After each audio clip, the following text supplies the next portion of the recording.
Ladies and gentlemen, boys and girls, children of all ages, it is I, Greg Gomez III, founder, CEO, MLM Business Blueprint.com. I got a question that I was asked here by Nikki Tenace. Nikki, I'm so sorry that it took me so long to get back to you on this. I apologize. Hopefully this can more than make up for it by answering all of your questions here and showing you how to dominate the world. So, without further ado, let's go into Nikki's questions. She says, in the network marketing industry, how is your method of online marketing working? And I got to say that it works pretty darn good. We do lots of leads on a daily basis, up to 300 leads of folks interested in what it is we have to offer before we pick up the phone to talk to them. We generate sales in advance before we pick up the phone to talk to them. We actually have people pay us to prospect them into our processes, so it works pretty hunky-dory. I'm biased because it's mine and it's profitable, but that's just me. I think this last month we had our most profitable month front end before we actually added anybody into our back end processes of close to about $100,000 just in front end revenue. So pretty neat. So I hear stories of this and that it doesn't produce as strong a team as people via relationships. So the next question is a real common question that gets asked all the time, which is, do online processes build as strong a relationship with people as personal one-on-one conversations or processes? And the answer is, look at eHarmony, look at all the different dating sites that are out there. Lots of people are getting married, lots of people are doing other things, by the way. But the real point of this is that you can use the internet not as a tool to recruit and push a button, be successful, and then go to sleep and you make money. You're right, you don't build a relationship with somebody, they're not going to stay long term with you. So it's very important that with the people you are bringing on board into your process, you are taking time either in group coaching, one-on-ones in front of groups, taking the time with leaders, producers, movers, shakers, people that pay you. Whatever it is, have them engage with you on a level where they can communicate. I like doing webinars, I like doing conference calls, I like doing live events where I can. We're going to start doing some of our own live events where we're having people come out. We do Facebook groups. We engage in video conversations like this. It doesn't necessarily mean that you have to go in there and do this stuff one-to-one every single time. Building a relationship means building trust and rapport with somebody, that they believe in you, that they follow you, and more importantly, that you take time to listen to what their wants, needs, and desires are. When you can really focus on that, you're ultimately putting yourself in a position where you are building rapport, you're building trust, you're building a following, and when you do that, these people will buy into it. They'll, not just buy into it, but really gravitate towards the message you're sharing and the vision that you have, and they'll want to work with you. And that's just the way it is. So the shorter answer to that is yes, absolutely. These things rock for that kind of thing. Let's see what else. Do you find this to be true? I don't. And as part of the network marketing is finding people who see the opportunity something that is continuous. Absolutely. Never ending. How is the young? Okay. So for me, it is all about, I consistently look for business builders, but I don't do it the traditional way. I don't go out and see, hey, are you open to an opportunity? I actually focus on the products and the services first and foremost. I sell products, I sell services. I target people who are most likely to get a benefit from the products and services we provide, and then from that group that gets a great experience, I call them raving lunatic fans because they love it, they just have a life-changing experience with it. I then take those folks and give them the opportunity to become distributors. Now, I want you to follow this. After a little while doing this, what happens is they then become ecstatic about promoting because they've had a really good result with it. Not necessarily from, I've made $1 million, but I've gotten this specific result. Then I target their message to other people just like them who've suffered or from a similar challenge. So they're not trying to convince folks that, hey, you can make all this money. They're going out there trying to, from the nature of their own heart, from their own personal experience, share in an FTC, FDA compliant manner to help these folks improve the quality of their life. And think about it. If you went and saw a movie that was fantastic, you just absolutely loved, and somebody was asking for a recommendation of what's a great movie to go see, you would probably tell them the movie recommendation you have, right? But you're not getting compensated for that. Why? Why would you do that? You're not getting paid. Well, again, same rules apply. That's human nature. When you work with human nature, I find you get much bigger results in your business. So there you go. So finding new distributors, it's a constant, never-ending process. But why would you want it to end? If you have a process that's effectively successful for sponsoring and recruiting, why would you stop? For me, it's not about me doing the work. You can probably hear my guys calling out there right now. They're doing a lot of that process for us in our team building stuff. So at any rate, I hope that helps there, Nikki. Going on, let's keep going. How is the young generation dealing with network marketing, and so there's two questions here. How is the young generation dealing with network marketing, and what type of capital is involved to start a strong team with these new methods? So first question is, how is the young generation dealing with network marketing? They're dealing with it with the technology, which is pretty obvious. Phones, apps, Facebook groups, social media, meetup groups. I mean, there's just all kinds of different ways you can communicate, connect, and engage with new people on an ongoing basis. I don't know what to do with my hands. All right. And, okay, sorry, Jessica Higdon just messaged me. So that being said, they're using all of these technologies to their disposal and their connectivity and to their benefit. They're talking to people, they're meeting people. It's silly to think this new channel of communication should be limited by our companies and blah, blah, blah. Garbage, crap. Use those tools to connect with people. Use those tools to make new connections, new friendships, new interests, peak new conversations, engage with people. As you do this, you're going to start to really increase your exposure and the number of people you're able to talk to. So, dumb not to use technology, in my opinion. Just dumb. That's like saying, I only chisel. I don't use this fangled typewriter or this pencil and paper. Bah, that's crap. Come on, that's dumb. How is the young generation doing? Okay, this is an important question. What type of capital is involved to start a strong team with these new methods? Always start from profit. Start small, invest small, get a good ROI, and then scale from your profitability. So what that means is I show folks in my coaching programs and our systems how to build little marketing machines. And these are much like a little ATM machines, if you will. You put $1 in, and based on the quality of your marketing and the direct market to message match in your build and your message, really, what winds up happening is you see a higher conversion of return on investment, your ROI. So I put $1 in, I build this thing, oh, I'm going to make this really great offer. I put $1 in, I get 50 cents back. Well, what most people do is they say, oh, it didn't work. Let me spend more money, actually, is another real common thing that they do, and it's really awful. So they'll jam $10 in there and think, well, now it's going to work, and they'll get $5 back, and they're thinking, oh, how come that didn't work? It didn't work in the beginning. Why would you put more money in there? It's just going to exponentially lose money faster. That's not a good method. So what we do is we build this machine. I put $1 in. I get 50 cents out. I say, okay, I break out my tools. I tinker. I mess with some headlines. I adjust some copy. I frame the offer differently. And then I put another $1 in. This time I get 75 cents back. So it's 3. I'm losing 25% of my money, basically. Okay, not great, but it's better, but it's not good. Tinker some more, some alternate headlines, making some adjustments to the market share, the framing of the message, etc., etc. Put another $1 in. Now think, this time I get $1 back out, but I got 5 leads with it. So I'm going to stop you right now. If you have a process where you put $1 in, so let's say you put $1 in, you're getting $1 back, and you're getting 2 leads, just for argument's sake.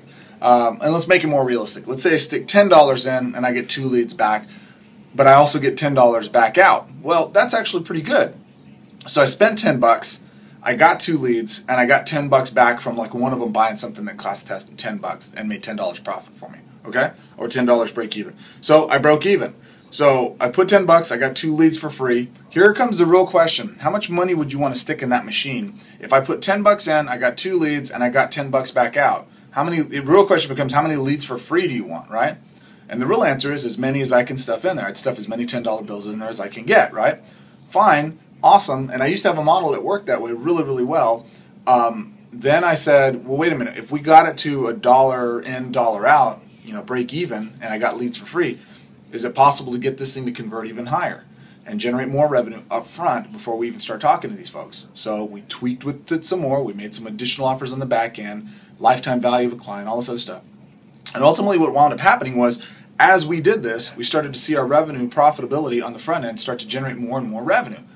Pretty neat. So what wound up happening was, instead of sticking $1 in and getting $1 out and getting a lead, we would stick $1 in and we get $1.50 or $2 back, and we got the leads and the sales. So now here comes the ultimate question. If you had a machine that you could stick $1 in, get $1.50, $2 back out, plus leads, plus sales, how many dollars would you want to stuff in that machine, right? I get asked all the time, how much do you spend on your advertising? I try to spend as much money as I possibly can, because in maintaining my profitability. Because if I can spend $1,000, like I just did another $1,000 ad buy here just a minute ago. If I spend $1,000 and I get $1,500 to $2,000 back out of that, which is very common for me, why wouldn't I want to stuff as many $1,000 bills into that machine as possible? So I spend $2,000, $3,000 on a daily basis in many cases when we're running our ad campaigns full steam. Oh, I can't spend that much money. Of course not. You'd be an idiot too, right? Unless you're getting a good ROI. So don't focus so much on how much is it going to cost. Focus more on how much money do I need to invest, or what's the best ROI I can get is really what you want to focus on. All right, start small, start from profitability, maximize your ROI on a small scale, scale from profitability, rule the world. All right, next question. She says, Cardinals, subconscious Cardinals. I appreciate your expertise and insights. Looking forward to hearing from you. Sorry, one more thing. She's actually got 4 or 5 more things. Are you currently in network marketing biz, or have you left that to pursue your own business blueprint biz? I'm focusing more on the blueprint side. I am still part of 2 network marketing companies. I'm not actively recruiting for those companies right now. However, over the course of the next year in 2014, we're actually going to be focusing on building out several network marketing companies with our $10,000 coaching students, and we're going to help them take those organizations and apply these business strategies with my personal involvement. So hopefully that answers your question there. Many network marketing companies say no cold calls, no telemarketing, no yada yada. So how do you find these new methods fit in with their policies, I guess? The way we do things is it's none of their damn business how I meet people. So I don't, now what they do have a right to is their logo, their trademark terms, their service, their brand, whatever they've got. I don't take their thing and put it in my marketing ever. I never put their stuff on my site. If you go into my pages, you'll notice I never promote my network marketing company there, because that's not where I promote my network marketing company. I promote myself. I promote my benefits. I promote the resources I provide. I promote my value, so people are attracted to me. They come to me. They want to sign up with me. And then I use these companies as a way to fulfill. I hope you understand that philosophy. They're not my business. That's not what I'm promoting. I'm promoting the benefit that their product or service provides. Now, the reason I do this is because I learned this the hard way several times in promoting other companies that were kind of startup companies.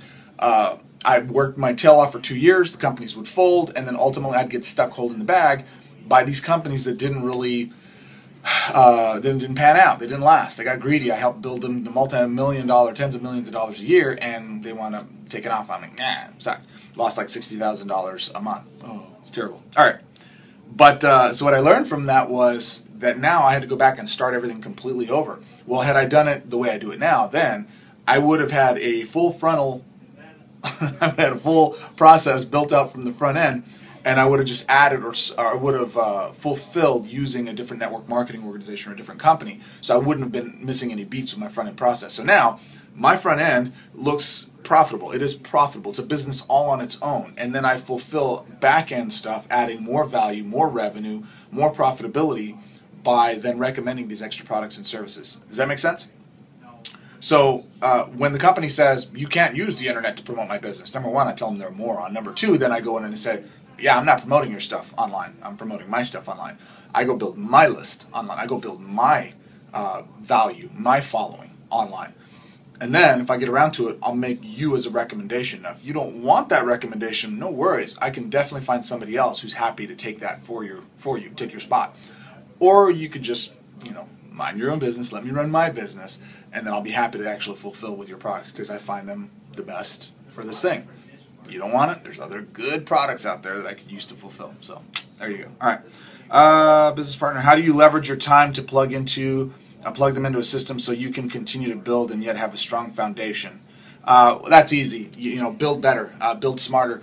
I talked with a person who's doing like $10,000 a month, but she's working like 12 hours, 16 hours a day in her business. That's a wrong build. It's too complicated to do that. And more importantly, your team members aren't going to scale out that way either. So I don't do one-on-one trainings. Anytime I do a training, like even this, like I could have called you just as easily, Nikki, and answered all your questions for you, and then you would have been satisfied, and then you would have been good, and you got off to the world. Why would I do that? That's dumb.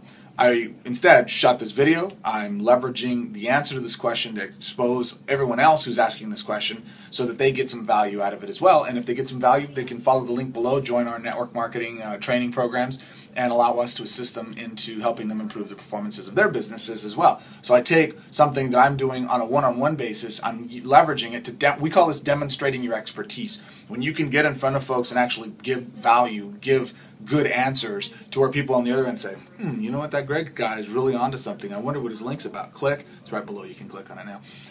Then what happens is they're pre-framed before they go to the offer. And when they see it, they're like, yeah, this makes sense. This rocks. Let's do it. So that's what I do. I pre-frame what it is I'm doing with folks so that by the time they actually get a chance to hear it and see it, I want to demonstrate my capabilities. I want to demonstrate my knowledge. I want folks to be pre-framed before they go and see my offer. When you can do that in your marketing efforts, you end up having a much bigger, deeper impact. And so that being said, I don't do it one-on-one. I do it in groups. I do it leveraged. I do it time maximized. So I'll spend less time training and more time helping build my team. and still personally sponsoring. Now, a lot of the personal sponsoring stuff I usually leave to my team members to do, but they're generals in my army, and I've coached them up to being those. Took 10, 1 or 2 became awesome. I focused on the 2 that were awesome. The other ones I gave group trainings to. The group trainings step up. They eventually become awesome based on seeing their colleagues step up as well. So you want to get more people becoming successful. Take the ones that are being successful and parade them in front of everybody else. Teach those 2 in front of everybody else so that everybody else has the same opportunity to say, wow, those guys are working. I want to make a push. I want that recognition. I want to be on stage. I want to be recognized by my leader as an up-and-comer. How do I do that? Here are the steps they did. Here's the steps I provide. Here's some steps some other guys did. And I give them every opportunity to model somebody in our organization that's getting results. Not just myself. Not just saying, hey, my way is the only way to do it. It's not. I mean, I can give you the exact same techniques I use, and they may not work for you. So I want to give you as many different potential techniques to the same result that you can choose from, and you can do it. There's a ton of different ways to be successful. You show me 100 millionaires, I'll show you 100 different ways they all got there. You want to be successful, then the key to doing that is doing all the different strategies that work best for you. Stick with it. Do one thing until successful. Don't start focusing on, well, I'm going to do a little of this, a little blah, blah, blah. Model one that resonates with you most, and then get to your results. That's what you're looking for, and that's how I build my teams. That's how I rock and roll, and that's why my mama loved me. She loved me. All right. So, and again, Nikki, I apologize. She says, you're the best. I appreciate your humor and all of what you do and how much fun you seem to have and what you're doing. As for your video, I'm so looking forward to it. No nudes, please. I got my shirt on. Promise I wasn't going to do any nudes here. So, all right. Nikki, again, I apologize for taking so long. For everyone else, I hope you guys enjoyed this. If you did, make a comment below. And as always, the link is right here below this video or above it, wherever it is you're looking at. If you think these strategies, these philosophies are something that can help you in your business, if this makes sense and you want to start to improve the performance of your business using some of the philosophies and strategies and get an entire overall blueprint of what it is we're doing in my business right now, a 30,000-foot view of everything from beginning to end on how I went from a $7 an hour employee adding 1 or 2 people a month into my organization to less than 6 months building an organization that added over 250 people every week and did it for 2 years. I give the entire blueprint for that in my MLM business blueprint. So if you click the link below, you can watch a short video that talks about how you can add up to 250 people a week into your business if you follow the exact same strategies. Asterisk, all results are your own, obviously. Also comment on Raymond's fine. Okay, so no results are typical. You do your work, you get your own results. But I'd invite you to come take a look at it. It's dirt cheap. Take a look, watch the video, and I'll see you on the inside. Take action, and again, leave your comments below. Talk to you soon. Bye.